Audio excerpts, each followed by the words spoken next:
Random House Audio presents The Snowman by Jo Nesbø.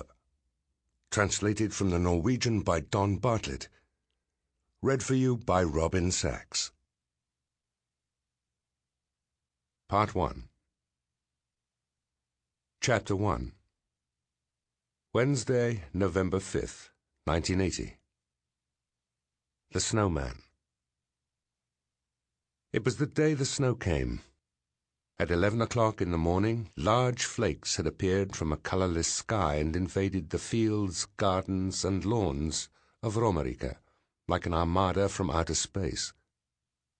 At 2, the snowploughs were in action in Lillestrøm, and when, at 2:30, Sarah Kvinnesland slowly and carefully steered her Toyota Corolla SR5 between the detached houses on Kolleveien, the November snow was lying like a down duvet over the rolling countryside. She was thinking that the houses looked different in daylight, so different that she almost passed his driveway. The car skidded as she applied the brakes, and she heard a groan from the back seat. In the rearview mirror she saw her son's disgruntled face. "It won't take long, my love," she said. In front of the garage there was a large patch of black pavement amid all the white, and she realized that the moving van had been there. Her throat constricted. She hoped she wasn't too late. "Who lives here?" came from the back seat. "Just someone I know," Sarah said, automatically checking her hair in the mirror. 10 minutes, my love. I'll leave the key in the ignition so you can listen to the radio." She went without waiting for a response, slithered in her slippery shoes up to the door she had been through so many times, but never like this, not in the middle of the day, in full view of all the neighbours' prying eyes. Not that late-night visits would seem any more innocent, but for some reason acts of this kind felt more appropriate when performed after the fall of darkness. She heard the buzz of the doorbell inside, like a bumblebee in a jam jar. Feeling her desperation mount, she glanced at the windows of the neighbouring houses. They gave nothing away, just returned reflections of bare black apple trees, grey sky, and milky white terrain. Then at last she heard footsteps behind the door and heaved a sigh of relief. The next moment she was inside and in his arms. "Don't go, darling," she said, hearing the sob already straining at her vocal cords. "I have to," he said in a monotone that suggested a refrain he had tired of long ago. His hands sought familiar paths of which they never tired. "No, you don't," she whispered into his ear, "but you want to.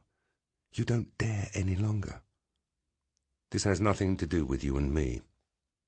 She could hear the irritation creeping into his voice at the same time as his hand, the strong but gentle hand, slid down over her spine and inside the waistband of her skirt and tights.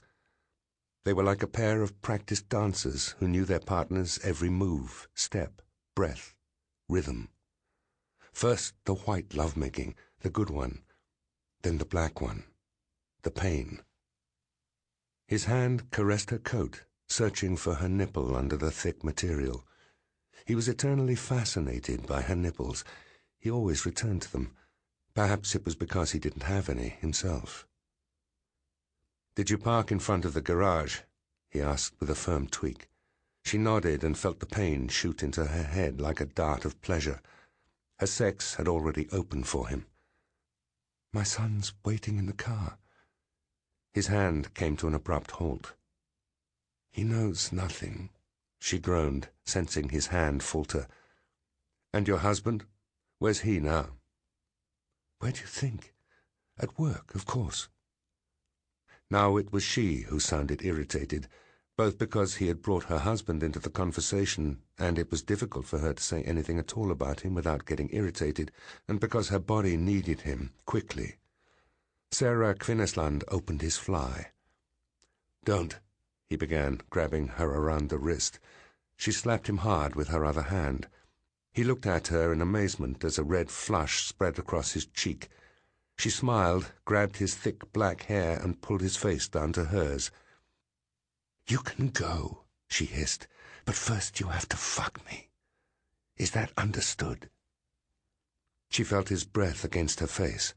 It was coming in hefty gasps now. Again she slapped him with her free hand, and his dick was growing in her other. He thrust a bit harder each time, but it was over now. She was numb, the magic was gone, the tension had dissolved, and all that was left was despair. She was losing him. Now, as she lay there, she had lost him. All the years she had yearned, all the tears she had cried, the desperate things he had made her do, without giving anything back, except for one thing. He was standing at the foot of the bed and taking her with closed eyes. Sarah stared at his chest. At first she had thought it strange, but after a while she had begun to like the sight of unbroken white skin over his pectoral muscles. It reminded her of old statues on which the nipples had been omitted out of consideration for public modesty. His groans were getting louder. She knew that soon he would let out a furious roar. She had loved that roar. The ever-surprised, ecstatic, almost pained expression, as though the orgasm surpassed his wildest expectation each and every time. Now she was waiting for the final roar, a bellowing farewell to this freezing box of a bedroom, divested of pictures, curtains, and carpets. Then he would get dressed and travel to a different part of the country, where he said he had been offered a job he couldn't say no to. But he could say no to this. This. And still he would roar with pleasure. She closed her eyes, but the roar didn't come. He had stopped. "What's up?" she asked, opening her eyes. His features were distorted, all right, but not with pleasure. "A face," he whispered. She flinched. "Where?" "Outside the window." The window was at the other end of the bed, right above her head. She heaved herself around, felt him slip out, already limp. The window above her head was set too high in the wall for her to see out, and too high for anyone standing outside to peer in. Because of the already dwindling daylight, all she could see was the double-exposed reflection of the ceiling lamp. "You saw yourself," she said, almost pleading. "That was what I thought at first," he said, still staring at the window. Sarah pulled herself up onto her knees, got up and looked into the yard. And there was the face. She laughed out loud with relief. The face was white, with eyes and a mouth made with black pebbles, probably from the driveway, and arms made of twigs from the apple trees. "Heavens," she gasped, "it's only a snowman." Then her laugh turned into tears. She sobbed helplessly until she felt his arms around her. "I have to go now," she sobbed. "Stay for a little while longer," he said. She stayed for a little while longer. As Sarah approached the garage, she saw that almost 40 minutes had passed. He had promised to call her now and then. He had always been a good liar, and for once she was glad. Even before she got to the car, she saw her son's pale face staring at her from the back seat. She pulled at the door and found to her astonishment that it was locked. She peered in at him through steamed-up windows. He opened it only when she knocked on the glass. She sat in the driver's seat. The radio was silent, and it was ice-cold inside. The key was on the passenger seat. She turned to him. Her son was pale, and his lower lip was trembling. "Is there anything wrong?" she asked. "Yes," he said. "I saw him." There was a thin, shrill tone of horror in his voice that she couldn't recall hearing since he was a little boy, jammed between them on the sofa in front of the TV, with his hands over his eyes. And now his voice was changing. He had stopped giving her a good-night hug, and had started being interested in car engines and girls.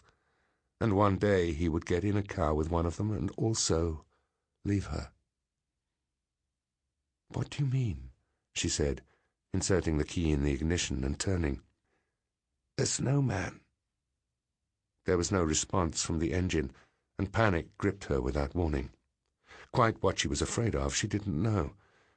She stared out the windshield and turned the key again. Sample complete. Ready to continue?